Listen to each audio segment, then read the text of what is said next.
Okay, guys, before we continue our journey into the world of OpenGL and graphic application development, we need to kind of take a sidestep, if you will, and talk about some mathematics. Oh, yeah. This is really important because you're going to find that it's almost impossible. No, scratch that. It is impossible to create a complex or even an intermediate to complex graphical application without applying some sort of mathematics. That's right. It's just impossible. Yep. OpenGL is a fantastic library full of tons of fantastic calls that allow you to establish your virtual worlds. Right. Create those virtual worlds. But what you do inside of that virtual world is up to the programmer. And if you don't know any math, you just can't do it. I mean, here's a way to put it into perspective quickly. Let's say we've created a virtual world. We've got a bunch of cubes and it's sitting on a street. Right. Okay. Now we want to knock something off of a cube and we want it to respond properly, then gravity to pull it to the ground, then we want it to bounce around even. Right. Well, OpenGL contains all the calls you need to create and draw this world, but it doesn't contain these types of like the collisions and the gravity and how the gravity is going to pull it down. It is not a physics engine. No, it is not. And guess what? That means you guys have to create it. Right. And don't worry, we're going to talk about how to do these types of things. As a matter of fact, we're going to be addressing gravity itself in a later video in this very VTM. But you have to have a solid understanding of working with, well, vectors more than anything. Oh, man, it's so important. Very useful when creating things like particles in your application. It's more than useful. It's just a requirement. Yep, and that's the bottom line. Now, let me go ahead and get a couple prerequisites out of the way. First, you must have had trig before you go through this video. Right. Or some sort of trig background. Or you will be lost. Or you will be...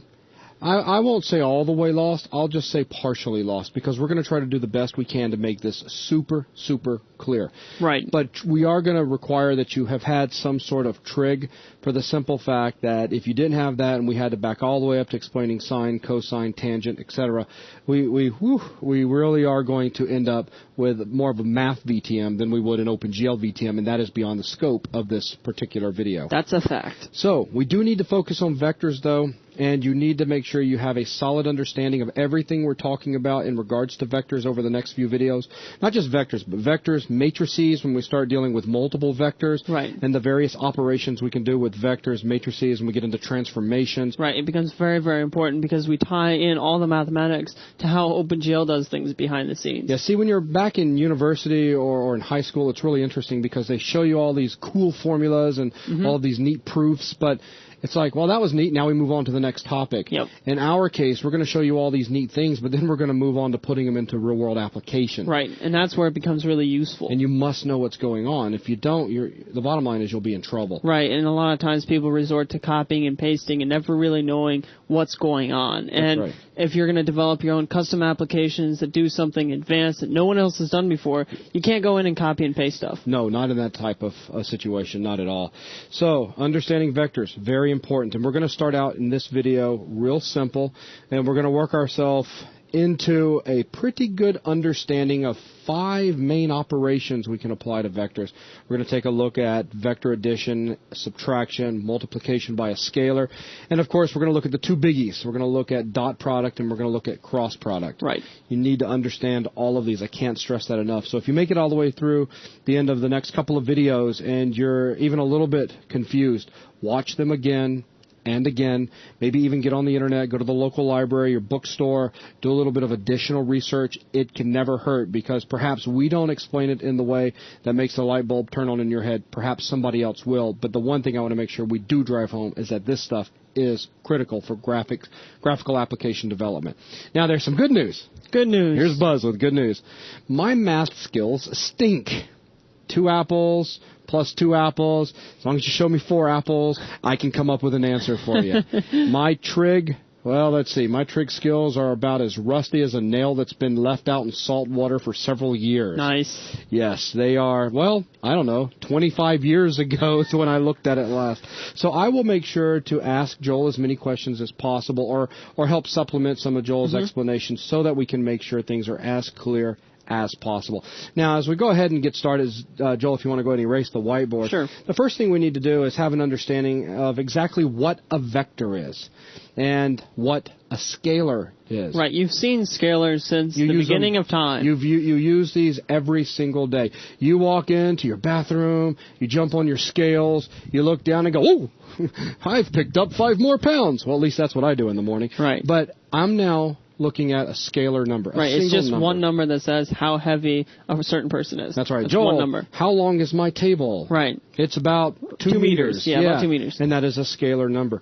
Now, if I was to ask Joel, I broke my arm, I need to get to the hospital. How do I get there? Right, I would say something like go north, half a mile, turn right, and then go 2 blocks 1 mile, down, 2 and blocks there it down, is. and there it is. Boing. And Joel has just given me a vector. Right. It's not a scalar. It's not like go 5. Right. I can't even do it. I just point it, and they didn't see me. But I point it, and that's the problem. Right. I'm giving you 2 things when I gave you direction. You sure are. I gave you a direction. Right. And a length or magnitude. Magnitude, right. How far till we get there?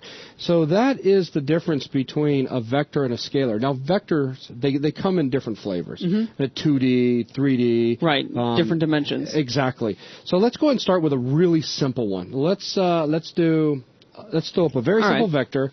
Something like maybe 3, 4. All right, so let me say A equals 3, 4. Now, A is representing a vector, and anytime you use a variable to represent a vector, you draw a little line with a tick on it. Yeah, and that's just representing it as a vector. Otherwise, people could get confused and say, well, is that a scalar, or is that... And as you start mixing scalars and vectors together, it's really easy to start getting confused on what's going on. Absolutely. So make sure you get your syntax correct. Now, let's go ahead and show how with this very simple vector we can calculate a few things. All right, well, actually, why don't we go ahead and first show a little diagram of how this would draw out. So if I just draw a quick x-axis and a y-axis, and let's say 3 along the x-axis would be right about here. This diagram is not drawn to scale. And the y-axis, maybe something like that. So our point, our 3, 4 would be about there, and we draw a point from the origin to that point, so something like that. And there is our vector. And there is our crooked vector. So everybody just pretend that's nice and straight. Yes, just pretend for a moment. So here we are with a vector at 3, 4. So, now, there's a few things that we can determine from this. Right. Directly, we can kind of see what direction he's going in, but how would we calculate things like its length, its magnitude, things like that? Well, the interesting thing is you've kind of drawn out where we are, the origin, and where the hospital is. Yep. And now we can calculate out exactly how far it is. Right. That's kind of what we're doing right here. Exactly. So we can calculate the length, and there's another thing we can calculate as well, and we'll take a look at both of these, but we can also calculate an angle off of the x-axis. That's right. Which is pretty nice. I mean, believe it or not, these things will become important later on. I mean, right now we're dealing with just a single vector. You're going to find yourself having to work with double vectors. Multiple vectors, yeah. A lot. I mean, it's just going to become such a common thing in your programming. So let's start out real simple. Let's take a look at how we can define the length. All right, so to find the length, let's kind of draw a little bit out here just so you can see what's going on here. Let's call this length here on y. Let's call this b. All right. Good old Pythagorean's theorem. Yes, it is coming into play very quickly. Theory holds solid. Yes, it does. And if this x-axis here, this length, we'll call this guy call that A, and then we'll say that the length is going to end up being C. Right, and we'll say this guy right here is C. Now, for those of you that remember the theorem it's back in the old geometry days. Yes, it is. It was. It basically states that A squared plus B squared equals C squared. Right. Meaning that if you wanted to solve for C, you get the square root of both sides, so that C would be the square root of A squared plus B squared. And seeing how we've created a perfect triangle up above, this is going to work out nicely. Let's go ahead and apply this. If you don't mind, Joel, up on your triangle, go ahead and put A equals 3. Just an equals after that. Yeah. A equals B 3, equals 4. B equals 4. So now we can plug these numbers into our formula down there. So if we just have something like... an arrow. I know. So we have 3 squared plus 4 squared, and find the square root of all of that is going to equal our C. So if we bring it down again, that's going to be the square root of 9 plus 16 is going to be equal to C. which basically means the square root of 25. Which I hope everyone knows, because if you don't, you do not meet the prerequisites and go away. That's a fact. So obviously 5 squared is 25. So yeah. So, I got you for a second. So C is 5. Right. So now we can go ahead and fill that in. So C equals 5. Now, since we're introducing you guys to the interesting symbols used to denote vectors, etc., we can now use an interesting symbol. How do we use vector notation to show the length of vector A? Or the magnitude. The magnitude, exactly. And that can be represented or denoted by 2 little bars on either side of your vector. And this is all it's saying is the magnitude of A. That's right. And this is kind of to distinguish it from the absolute value, which is simply 2 bars around a scalar value, so that you don't get confused with absolute value and the magnitude of a vector. Yeah, you get confused with that quickly. So the magnitude of the vector A is going to equal 5. Very nice. There. Nice. So okay, so you can see how easily we can take a vector and basically figure out what its length is going to be. That's right. Now, let's talk about the angle. Right. What if we wanted to determine this angle theta right here?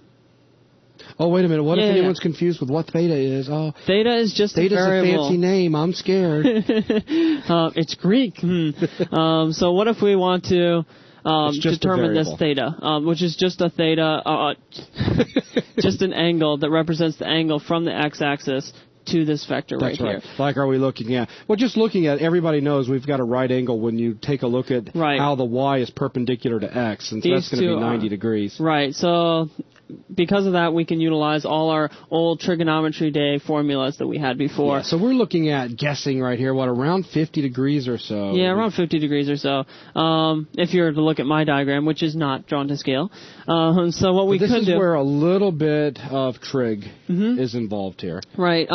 Just as a quick refresher for those that, may not remember trig too easily. Pull out the old tangents and sines. I'll start with sines and cosines. Awesome. So our sine of theta... If we use our symbols here, which is B and A and C, so sine of theta is going to equal opposite over hypotenuse, so that's going to give us a B over C. All right, forgive my ugly handwriting here. Cosine of theta equals the adjacent over the hypotenuse, so that's going to be A over C, and tangent of theta equals opposite over adjacent, so that's B over A. And, of course, if we want to find out theta, in this case it's really simple. We know B, we know A, well, in fact, we even know C. So we could use any of these formulas if we wanted to. We could use, say, tangent. And if we wanted to solve for theta, we can simply, let me just draw a line here so we can distinguish what we're doing here. So we can say arctan, simply often just said arctan, of B over A equals theta. So if we just plug that in, we would have arctan of 4 over 3. Let me just do that in my head real quick. I think that's about 53.13 degrees. Looks good. And something to point out, which we do dwell on a little bit as we go through this video, is inside of OpenGL, you'll often see people using degrees, because everything inside of OpenGL is degrees. In this case, if you're using standard C commands like sine, cosine, tangent, it's used to using radians. So, of course, we can convert this to either one. Right. I just thought I'd point that out, just in case someone sees it and gets confused. If you want to get that fancy, let's point something else out. Yes. We've got square root. Ooh, square root operation. That's expensive when programming. So oftentimes you're going to try to find workarounds so that you're not having to do square roots. And in some cases, you're going to find that in finding angles between two vectors, etc., there's several ways that you can approach it. That's right. And some of the ways may require finding the square root more times than other ways. So, you really need to think about efficiency when you're programming, especially when we're dealing with real-time applications. Right. I mean, things like, in this case, when we found the length, we have a square root here. And when you go to implement a vector class, you may have a length squared function, which simply returns the result without being square rooted, which would be 25. Right. So if I said length squared of this vector A, I would simply return 25. Right. And inside your code, as long as you realize that fact, you would just square all the values that you check it with. Exactly. And that just helps your code become more efficient. Yeah, that's very important, when especially in real-time designing applications to do real-time whatever. That's right. It becomes important very quickly. Now, It's pretty simple, eh, guys? Yes, very simple. Not bad. Now, let's say that we wanted to have a vector that really just represented a direction. Right. Notice here we have both a length and direction. That's right. We've got both. There is an operation called normalizing a vector, and this is taking a particular vector, any vector, and making it so that the length is 1. So all that vector is really telling us We're just is more direction. interested in the direction. Right. That's it. So in this case, if we wanted to find if we wanted to normalize vector A, the generalized way to do this would be to take your vector A and divide it by the magnitude of that vector. So in this case, we would simply have 3, 4 divided by 5, which we've already calculated, which is going to simply equal 3 over 5, 4 over 5. Or 0.8. Or 0.8, yeah. Exactly. And then this, we can again use some more symbols. We can use a hat. Right. Dun, dun, dun. Because at this point, we have our A, and we've been using this little vector notation to describe it. That's but right. this can be represented after it's in its unit vector state. We can convert this over into a hat. There. Yeah, that's a sharp... that's a sharp V, we promise. So something like that. Now, let me take your pen real quick. What we're going to do here is just draw a box around this little formula. Ooh, my skills are awful. Yeah, there we skills. go. Well, of course, I'm writing over here to the side at this angle. But yeah, so anyways, there's a formula right there if you guys want to jot one down. Very important. Handy formula for sure. Especially when you start dealing with other operations like dot product and cross product, which we'll see in a minute. Well, unit vectors is something that's going to come up now. So we want to go ahead and just at least introduce them to... Yeah, sure. We have our A unit in this case, our A hat, which means that the length is always 1. But we do have some common vectors that we may need to deal with. Let's say we wanted to, like we have our coordinate axes here, which is our x, our y, and if we are in 3D space, we have a z out here that pops out here as well. So we have some people are used to different kinds, but let's say this is y, this is x, and coming out of the screen is z. Right. Now there are vectors that denote each of these axes. So we have our I hat, which is along the x-axis, a unit vector in the x-axis, which you might have guessed. If it's an x, it's going to be 1, 0, 0. Right. So often referred to as just I hat. Right. Or I unit, or different teachers use different syntax, whatever. Our j is going to be in our y. So 0, 1. 0.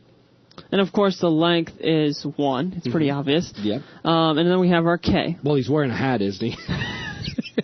That's right. Better be 1. So the z along the z-axis, so we have 0, 0, 1. And just so people don't get confused, we suddenly added an extra dimension here. Right. But it's really simple. I mean, in this case, we were using 2-dimensional vectors. If we want to represent 3-dimensional, we just add 1. That's right. So what we were doing before, if I just write over here, or down here, we have our 2D vectors, which is x and y. If we scale this up to 3 dimensions, we have our x, y, and z. Right.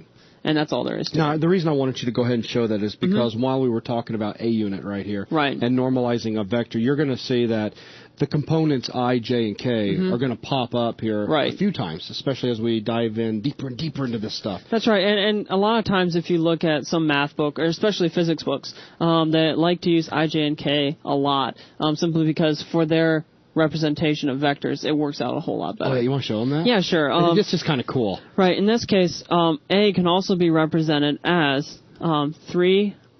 Oh, we haven't shown math operations yet. Okay, so let's hold the thought, and as soon as we get addition out of the way, we'll come back in. That's a good idea. Because this is pretty neat. It is very cool. And in case any of you guys happen to pick up any sort of mathematics books that slanted towards the world of physics, then you'll understand. And that's something that's really important. When you start doing your own applications, your custom applications, you need to pick up some research material at times, and you need to understand what's going on inside of those. And that's pretty much the goal that we have here as well. That's right. Is so that you can pick up a manual that has all this complex math and all this syntax. If you understand what's going on, you can implement that into your own application. For sure, absolutely.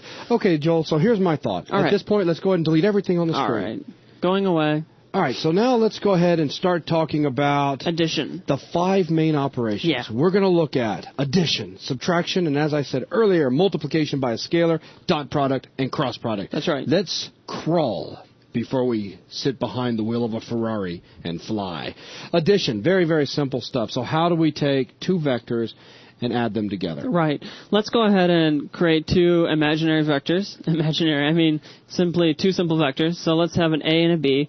And A, let's maybe make this 2, 3, 7, and let's make a B.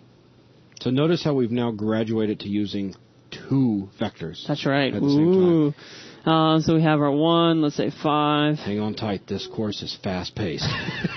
It's scary fast. Okay, and we even have 3 dimensions already. When you go to add these two vectors together, you may find it convenient to draw it in different ways or to line the vectors up in different ways. So we could let's say our goal is to do A plus B.